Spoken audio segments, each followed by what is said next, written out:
All right, welcome everyone. This is Dallas McLean again from BioHackers Update. I'm here with Umang Kochar.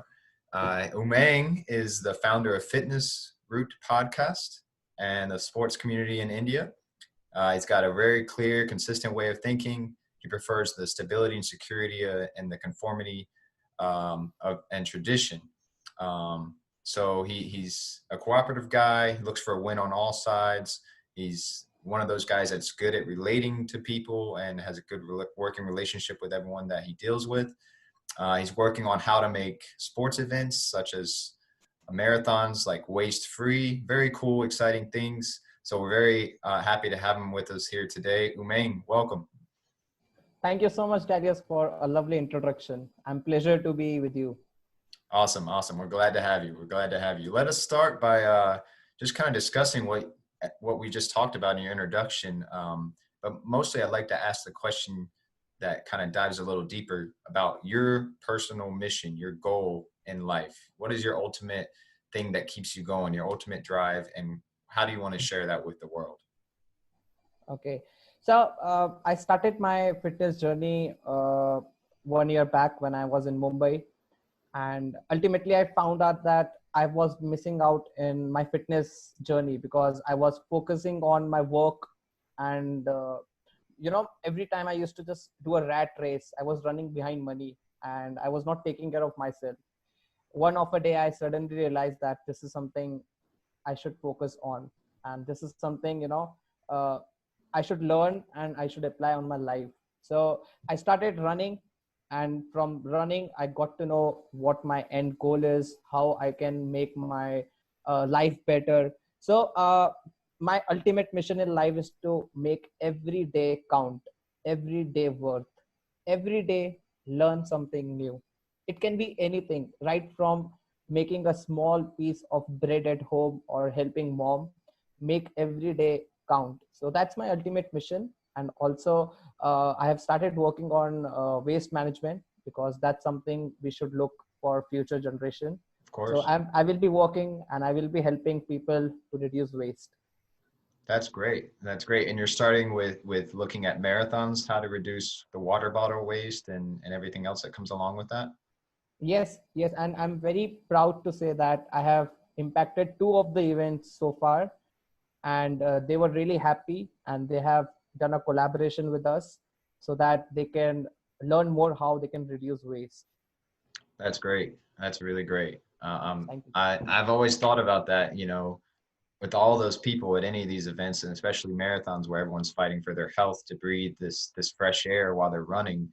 It's nice to think about waste as well that comes along with all those events. So very well done. So I wanted to ask you, you said you're a runner, and I'm sure we have a lot of runners that would be listening and everything. What is your approach to running, and how is it different from the traditional approach? I would not say that I have a different approach towards running because running is a simply the best thing and the easiest thing one can do. The Hmm. best part, running is free. You don't need to pay or do anything hard to do running. So that's why I chose running, because Right. it was free. And my modern approach towards running is how to reduce waste. As I've already told, that I guide people, I make podcasts on waste management, I ask for help, and I make people meet. For example, the organizers in India, I have made them meet the waste management companies, so that they can make my running productive. Sustainability, I would say, we have to be sustainable. So Yeah. that's my approach towards running. And I have been helping out a lot of new runners because they end up hurting themselves and injure themselves because there is no one to guide them for free. So my modern approach is give free training. Don't charge them for running. You are just teaching a small skill. So sometimes you just give a love and free joy to your friends. So my modern approach is train people for free, guide them so that they don't get injured and enjoy their life. Yeah, that's very well said, man. I like how you made the connection between uh, the sustainable approach of everything that comes along with the running and the events, and also the sustainable way of keeping your body healthy when you're running, because a lot of people get the shin splints and maybe they run in on hard surfaces and everything. So it's important to also run, but to be sustainable while we're running, right? And like you said, you work with a lot of new runners. I think that's great. A lot of people, I think, just think running, because it's so simple, because it's so cheap, they just go out the door and run without first maybe looking at the best way to run and to keep yourself sustainable and everything like that. So True.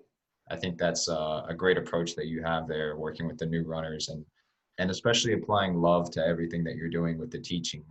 Just focusing on that is a great way to go about it. Yeah. Yeah, you said a very good, you mentioned a very good point. I would like to just say one word to that. Please. That you said it right, that the people think it's free and they start running on hard surface without any planning. Hmm. So you need planning to run. You cannot run every day on road. That's a hard surface, Hmm. right? You need to run on ground. You need to run on a track. You need to run on a park and walk also. So you mentioned a very good point that it's for free, but don't take it for granted, you know. Right. Yeah, I agree. And variation and moderation, I think, apply to running too. So you can't run on sand all the time. You can't run on pavement all the time. You got to mix it up and give your joints something new to keep them guessing. You know what I mean? So True. I think that's very well said. I wanted to ask you and get into a little bit more of what you've read and some of your favorite quotes and stuff like that. Would you be able to share with us what your favorite quote is and why it's your favorite quote? Yeah, sure. I would love to. So I follow a lot of celebrities and a lot of runners around the world. So Mm. there's a specific runner called Kipchoge. He's from Kenya, and he mentioned one that no human is limited. No I'll human. repeat. I'll repeat. No human is limited. Mm. He was my motivation behind, and I would say he is my coach virtually. I follow him. I follow his guidelines, his views. I watch his videos and get myself, my mind fresh, my everyday goals. And he's the fastest marathon at the current time. He has finished a marathon below 2 hours. Wow. Yeah. So Wow. can you imagine? He was running like rocket. That's impressive, man. That is Yeah. impressive. So I think he has changed the world, and he's been supporting, and also he teach people for free. So again, he's my biggest, motivation guy or a person I follow. Wow, that's a very powerful person to follow for sure. I'm sure it's very motivating seeing everything that he shares with the world. What can you repeat his name again, just so everyone can? Kipchoge. Kipchoge Kipchoge. from Kenya. From Kenya. Okay, awesome, awesome. And no human is limited. There's a lot of power in those four words, because I think a lot of the limitations exist in our mind, right? Especially at moments when we're struggling. And during running, I'm sure, as you've experienced and as a lot of people listening have experienced, when we're running, we get caught sometimes in that struggle phase where we have a little bit longer to go, or we think ahead of how much longer this run is going to last, and we have to dig deep sometimes to overcome those limitations. So I think there's a lot of motivation in that quote that you shared. True. Yeah. Let's transition a little bit more into books. So I know you said you follow a lot of runners and stuff like that. Are there any particular books about running, or even just about positive psychology or something like that that you would care to share? I'm really not a book lover, I would say. I usually like to learn from videos or podcasts or audiobooks. Okay. But I've been reading few books, and one of my favorite book is 5 a.m. Club. I've heard of this Uh, one. Very yeah, popular. Good one. it's by Robin Sharma, Uh-huh. and it's a magical book. And I want my viewers and my listeners to go and Google 5 a.m. Club and read that. It is amazing book. It is not about it is not a motivational book, I would say, or a self-help book. It's a reality. It's in our life, and we are not applying it. So it's a nice book, and I have changed myself. I've seen myself growing reading that book. And it also talks about how health set is important in our life. Right. So I would highly recommend my friends to read that book and have a look. 5 Yeah. a.m. Club. Yeah, that's a powerful book. I haven't read it, but I've heard it mentioned on many cases. I think it would definitely help with my routine in the morning and everything. Um, because I get up early. I have a daughter and everything, and my whole sleep schedule is all out of whack. But I'm getting up earlier, and I see that when you get up early, you just feel like you're able to do so much more, and you start the day more accomplished, feeling more motivated to take on other things that come on throughout the day. And I remember one day I saw the sunrise and the sunset in the same day, and that really makes it a special day right there. So I think there's definitely a lot of power and a lot of good things that come from waking up that early. You have that time to yourself, and I And don't know. there is less distraction, Exactly. Exactly. Less distraction. So people that get up early, that we have all these sayings and all these idioms like the early bird gets the worm. There's a lot of truth to that because when you wake up at the normal time when everyone else is up, that invites more distractions. That invites more things to set you off course. You don't have that moment to talk with your subconscious and review the thoughts going through your mind. So I think that's really essential that we need to have that almost every day. So I would definitely recommend that book to everyone listening too. I'm going to get on it and read it as well. Um, so we talked about Kipsha, the runner that you follow in Kenya. Is he someone you look up to the most, or is there someone else you can think of that you would say is like your role model or your idol? There are many people in my hometown where I live. There are a triathlon lady. She is only 23 years old, and she has done a triathlon, which is swimming, cycling, and running nonstop for 6 hours. Oh my gosh. She's my, I'm like, I follow her and she guides me, which is amazing. So there are a lot of people who are there in your nearby area in your city, which can help you to grow and learn the positive sides of workout and Awesome. exercise. Yeah. So it doesn't have to be always a superstar or someone who is on YouTube. There are people nearby to your house. Meet them, say them hello. They will help you. They are waiting to help you. That's a great message, I think, because a lot of times we get caught up in having to follow the celebrity that has the picture perfect everything on Instagram. And as good as and as helpful as that is, we can get help from our neighbor, in anything, because a lot of people think that the person that's so excelled in this one area, let's say running, for example, that they have a perfect life because that's all they share. But we don't know everything else that they're going through. So I think it's cool to meet someone that has that balance. Maybe he runs 3 days a week, but he's also working on, I don't know, guitar or other talents as well. And maybe there's that distinction between jack of all trades and someone who's really skilled in something in one thing. So it's kind of cool to meet someone who knows a lot about a little, or a little about a lot, as I should say, to kind of have that balance. So that's really a well said statement, I think, Umang. Thank you. Yeah. So let's transition to the biohacking topics a little bit. You mentioned that you got involved in running. It kind of took you out of a dark place and everything. Could you tell us more about that and how that kind of led to running and biohacking in particular? Yeah. So biohacking, like small changes in my lifestyle, which I apply, and it really helped me to grow and to self-reflect. Like as you mentioned, running was a biohack for me. It was a small little change which really changed me. And I don't have to give 1 hour to running. It's just 15 minutes a day. I give Mhm. it to that in the morning, and I can see change in myself and my lifestyle and my well-being. So biohacking is a great tool, I would say. And also I have been reading the magazine which Biohackers you guys publish. It's amazing. I have learned the best skill, I would say, to take a cold shower. That was an excellent article. I always I always used to run from cold shower, but when I read your article from Biohack magazine, and I was so happy that okay, this is a solution to take a cold shower. You start from your feet and then you go ahead. And I think you guys are doing a great job also in biohacking, and I'm learning and applying it to my life. So that's a good one for you.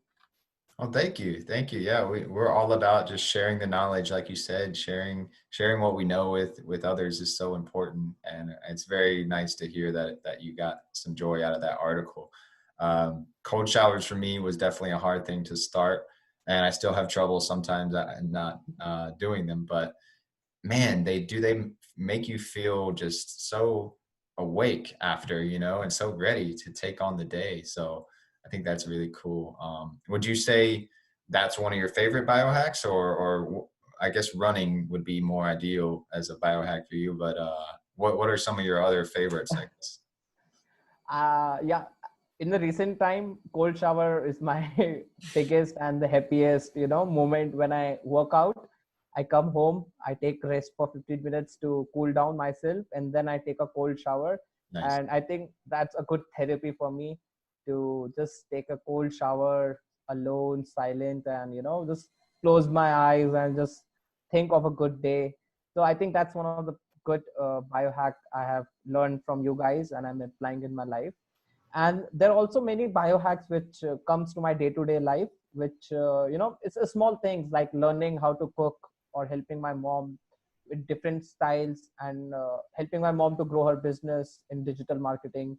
So my mom is a cook, so she bakes cake, and I'm helping her out to grow her business digitally on Zomato or Amazon, etc. So these are the small biohacks I keep on applying in my family also. Nice, nice. And does your mom use Ayurveda techniques in her cooking or anything like that, or? Sorry, I didn't get you. Does she use the Ayurveda, the ancient Indian Oh yes, yes, yes, uh, yes, yes. thing? So she used a bit of it, but she is also learning, because it's been only 1 year that she has started this business. Okay, So we both work together and try to grow the business. So cool. yeah, it's going good. We have got few orders from our friends and family, and it's going good. We are very happy with the business we have. That's great. Yeah, and we have to enjoy every phase of the business, right? Every phase of growth. So I think that's really important to enjoy the present. I was talking with a friend earlier about biohacking, and it's interesting because he made the point that biohacking is about looking at the past, where we come from, where humans have come from, and looking at those biohacks of grounding, of spending time in the sunshine, getting off our screens, the red light therapy, all of these other things from that kind of connect us more with our roots and make us feel better. And then also looking towards the future at all these gadgets and everything that are out there to help us, like blue light blocking glasses, for example, and all these other things that technology brings us is more about the future. But I think biohacking is about combining those into the present time to kind of make you think and feel happy in the moment. I don't know if that makes sense, but it No, was no, just something. it does. It does. It does. It does. You have mentioned the small things which we do every day, but we miss it. Mm-hmm. So that's, you mentioned it very well.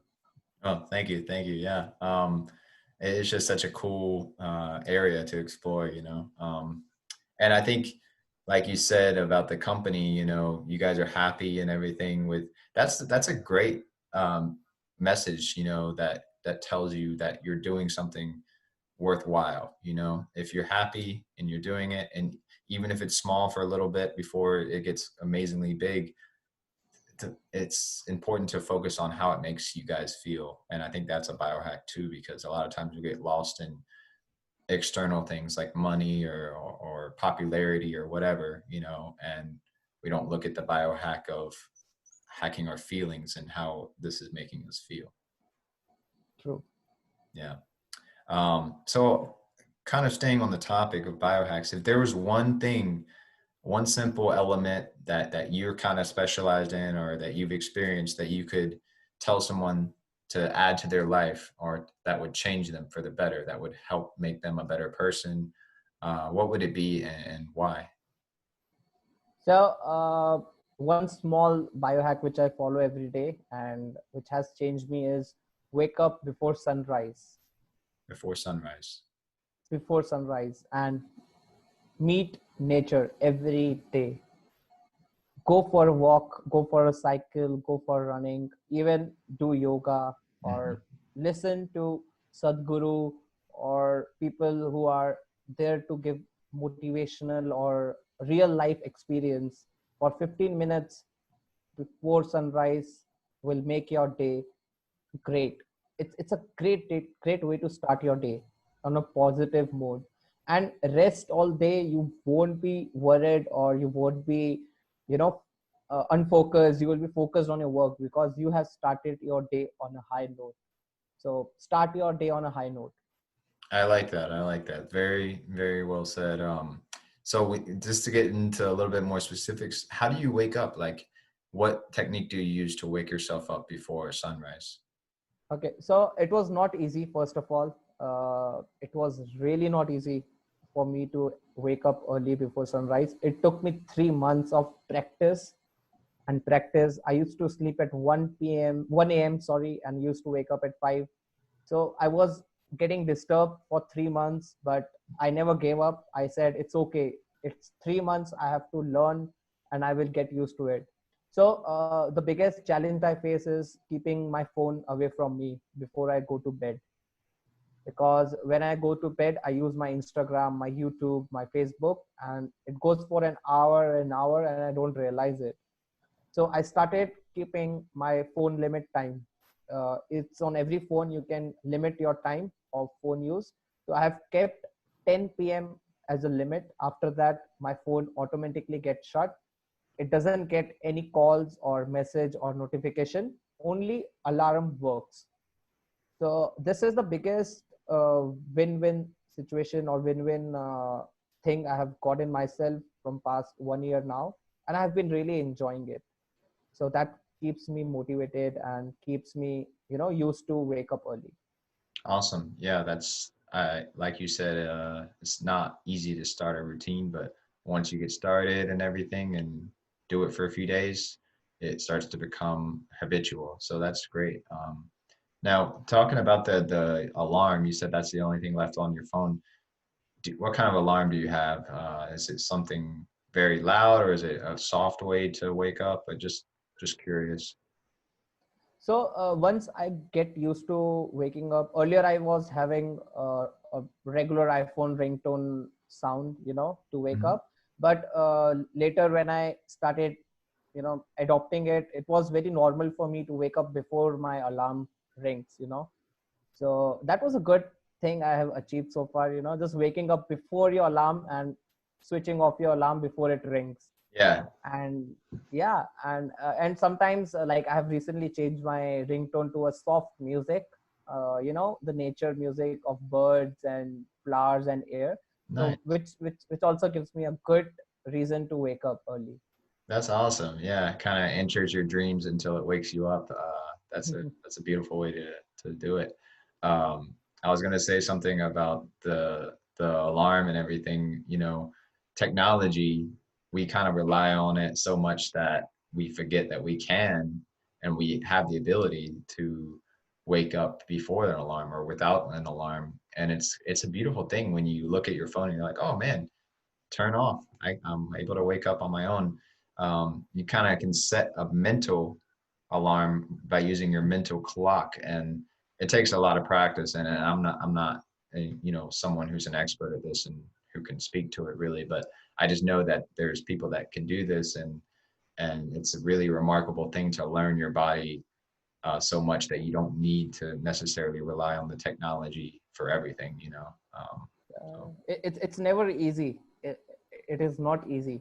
It took me a lot of time, lot of practice, and the best part is silence. I have learned, I have kept myself calm, and only meeting positive people in life. So that also help you to, productive in your life, and that also add to your mood and daily routine.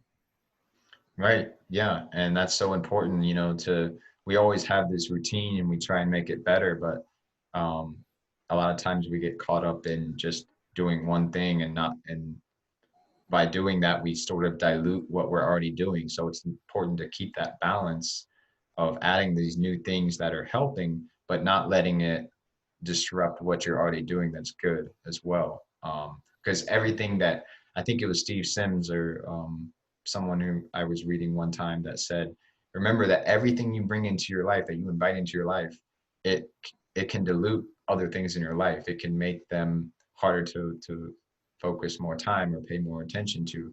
So we have to also hold those things that are valuable and keep them close to not let them be affected by the new things that are coming into our life. Oh, yeah, that's really deep. Yeah, yeah, it's something that I think about sometimes, because a lot of times people, you know, will come up to us and say something, and maybe we know it's not something that we want to devote time to or to even talk with this person sometimes, because we know it's not serving us or it's not helping us. And as kind-hearted people, we want to sit there and listen, but in a harsh way, without sounding too harsh, I should say, this person is taking your life, a moment of your life, however small it may be. That's our moment, and when we're making that choice to stand there and listen, but at the same time, we could be doing something else, much more constructive. So I think that we have to, find that balance of allowing our time to be given to someone, but knowing when to turn that off and say, listen, I'm so sorry, but I have to do this right now. Can we talk later or something like that? So I don't know, kind of rambling here, but that's kind of what it made me think of when you were talking about that. I agree with you. Thank you. Yeah. Well, Umang, I wanted to ask you as well, what is the next project that you're working on this year, and what are you doing to prepare for that? So I'm not planning to have a very big project right now because I'm taking tiny steps. So as I've mentioned, I've started working on waste management in my city. So I'm slowly starting to meet people and organizers, Hmm. and doing podcasts and writing blogs and talking to people on how we can reduce waste together. I believe if I say together, they feel that he is saying something sensible and something which is urge of emergency. So I think it's time for us to reflect, rethink, and reboot our earth. So I will be working on waste management in 2020. This whole year I've dedicated my year to only waste management. So that's my goal for now, and I think I'm learning, I'm talking to people, I'm asking help from the professionals, and they are really happy to help me out. Very nice, man. That's great to hear. It's cool that you said together, using the word together, the effect that has. There was a quote I heard one time, without inclusion, there is no commitment. So it was meant for managers, I think, or anyone that's kind of trying to lead a movement. Without inclusion, there's no commitment. So in order to get more people involved and stand behind your cause, we have to do this together. We have to try and include them so that they will feel committed to the cause and to the mission. So I think that's really cool that you're using that word together uh, in a good way. Yes. And I'm excited, man, about all the waste management stuff that I'm going to hear about from your region. That's going to be changing and for the better and everything. So that's really cool. Thank you so much. We have to take care of the earth for sure because she's taking a moment now to get some more breaths in while there's less people on the road, less people traveling. So now is the time to really start gearing that consensus and that focus towards that area. True, true. All right, Umang, I wanted to ask you one last question here before we wrap up. So, with everything going on, the coronavirus and everything, and you mentioned you've been, looking at biohacks and focusing on waste management and some other things. Um, what advice do you have for the pandemic-stricken world, for all the people out there that are thinking, when is this going to end, or when can I get back to my normal routine? All the thoughts that come into your head. What advice do you have for everyone? So the situation is with everyone. It's not just in China. It is everywhere in the world. So Hmm. we all are in this together. We all are in this together. So why to worried about? Why to think about coronavirus? I have taken this 3 months as a gift. You know, I've got myself to learn myself. I have learned to love myself. So my advice is love yourself first before you love someone else. If you will love yourself, you will love everyone. But if you don't love yourself, you cannot make anyone happy nearby. You cannot make your friends, your family happy if you are not happy. So don't worry, don't think about COVID-19 at all. I don't read news at all now. I just do a basic 5 minutes, just to know what is happening in the world, and I just switch off. So don't worry, don't think, challenge yourself every day, do workout, try to learn new things, do new things, learn skills, and I think this will give you a lot of power. So love yourself. Very, very great message, Umang. I think a lot of people confuse loving yourself with being selfish, and it's actually totally opposite. And let me help explain why. Jim Rome, I listen to Jim Rome sometimes, and he was talking about a mother of children, um, and he was saying that a lot of people may look at the mother that's reading, that has children, and she's working on her career and working on herself as selfish because she's spending a little less time with her children or spending a little less time with family.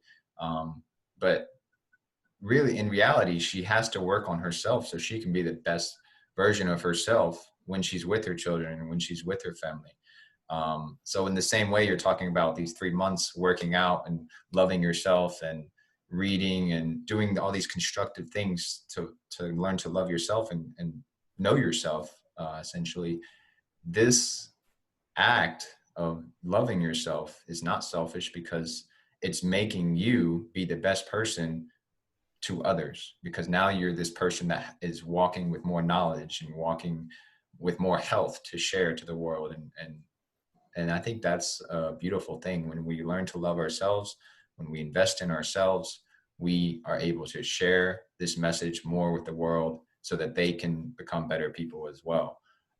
So I think that's something that should be said, because loving ourselves is actually unselfish. It's a good thing to do, and people, I think, need to recognize that.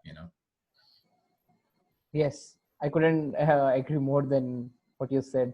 Love your body, love your food, love your daily routines. That Mm. will make you more powerful every day. So yeah. Yeah, yeah, I completely agree. Well, Umang, it's been a pleasure. This is the founder of Fitness Root Podcast and Sports Community in India. Been very happy to have you with us here today, Umang, and we hope we can do this again sometime. Thank you so much. Thank you, and enjoy the rest of your day. Thank you. You too.